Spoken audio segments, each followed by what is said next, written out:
Hey guys, and welcome back to my channel. So this video is going to be the newest way that I lay my wigs. I do have several videos that I've done in the past on how I lay my wigs, but I must say this is the best technique that I've done so far, most realistic, and I love it, so I want to share it with you guys. So let's just get started. So before you put any kind of extensions in your hair for a long period of time, make sure you oil your scalp. This is my custom blend. I'll leave the recipe down below. And of course, my trusty castor oil. That's what I've been using to grow my edges back.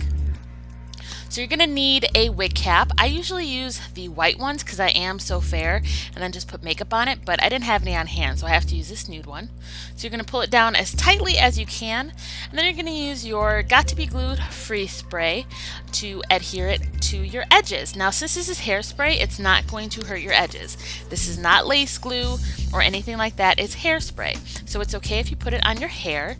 So what I like to do is put it right along my hairline and then about ½ an inch back. That way it makes the wig cap super secure, and also the wig cap is going to hide the grid on your lace frontal or closure, whichever one you're using. I only use this method for my lace frontals though, because closures I feel like it's such a small amount of lace that I don't really need to do this, but whatever, it'll work for a lace closure too. And I use the Got To Be Glued freeze spray, number one, because it's the best. I have tried this with other hairsprays and they just don't cut it, so going back to my trusty Got To Be Glued, and I do this about 3 times. The more you have on there, the better. So here I am just sewing the wig cap to my braids. I do this just in case for some reason I'm sweating during the week. The wig cap for some reason might become loose, even though that's never happened to me because of how much Got To Be Glued freeze spray I use. But just in the event that does happen, this is going to prevent the wig cap from coming all the way off your head. It's going to be secured about maybe 6 inches back. Wherever your lace frontal ends, that's probably where you're going to want to sew down your wig cap. And it can be sewn down very loosely, as you can see. This is just to prevent it, like I said, from sliding off your head. And then also I do this because there's no reason why I need a wig cap in the back. Like, I need a wig cap in the front because, like I said, it hides the grids on my lace frontal, but there's no reason for it to be in the back. It's just one more layer that has to be on my head, and then my scalp can't breathe. So that's another reason I do this method. It helps the back of my scalp breathe and cuts down on the itching. So after I cut the back off, then I'm going to start cutting the front. So this is super important that you take your time with this, and it's also super important that the Got To Be Glued freeze spray is completely dry, because if it's not, it is going to slide back and then you're going to have to start all over. So as you can see, I am just cutting that as close to my hairline as possible. Now for my hairline, it does come out a little bit farther near my sideburns, so that's why I have such a lot of wig cap on the sides and not a lot on the top. So you just have to customize this to match your hairline. So you see these little edges that are poking up. I'm just going to go in with the Got To Be Glued freeze spray and my rat tail comb and press those down. But just make sure, like I said, you cut as close to your lash line, make sure you cut as close to your hairline as possible.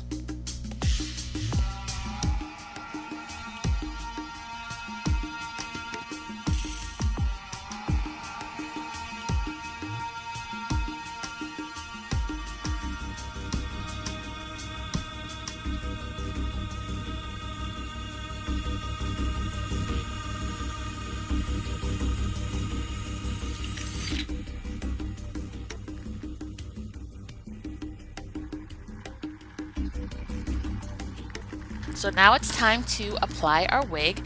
Now, like I said before, you want to make sure your Got To Be Glued freeze spray is 100% dry, because if it's not, you're going to get some stickiness and then your wig's not going to lay right. So definitely make sure it's 100% dry. So this is the wig I'm going to be wearing for the next week, and as you can see, I've already customized the hairline and all that jazz. So now I'm going to show you how I glue it down.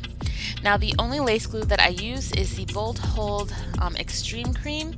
Now they did come out with an active cream for super oily skin, but I already have like 2 bottles of this, so I'm not going to need any kind of wig glue for like the next 3 years.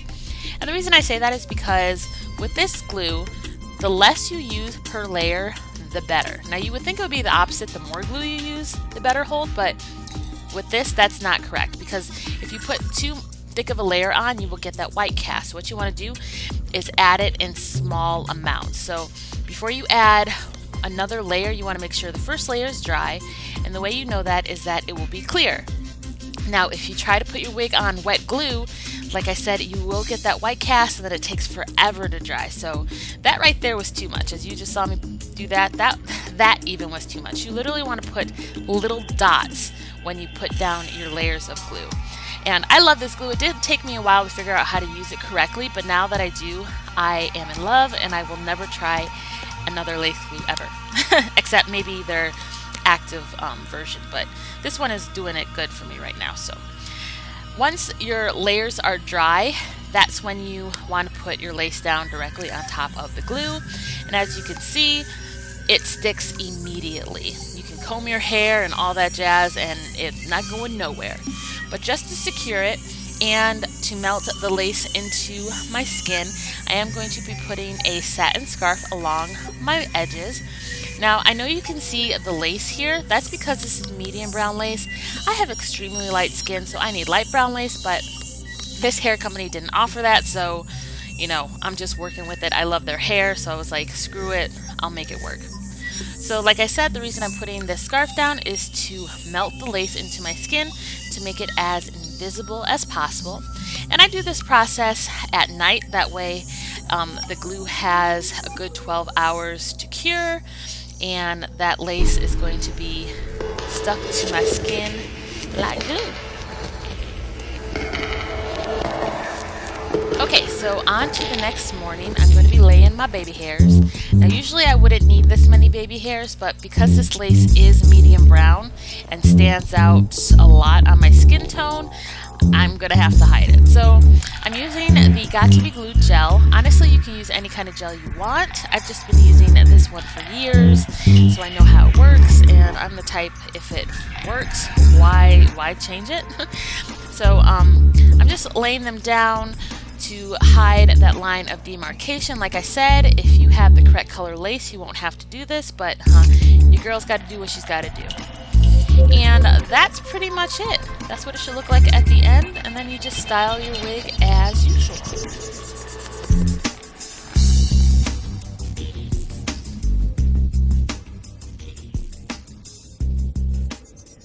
So it is November 29th.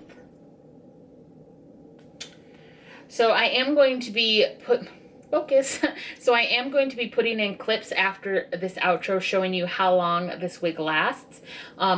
Like I said in my voiceover, I can usually get my wigs to last about a week and a half to 2 weeks. And here's a tip: if your wig doesn't last for that long, say if you're getting a little bit of lift on your sides, which is where I tend to get lift, do not apply more of the bolt hold. Do not, because the more buildup you have, the more obvious it is. You'll start to see that white cast. So what I like to do is just apply my Got To Be Glued spray, and that will keep the little tabs down that happen to be popping up throughout the week. That will help keep it down without adding all that buildup. Because like I said, the buildup forms that white cast, which makes it a whole lot more obvious that you are wearing a wig. So yeah, enjoy the rest of this clips, and I hope you enjoyed this video. Make sure you give me a big thumbs up, and I will see you in the next one.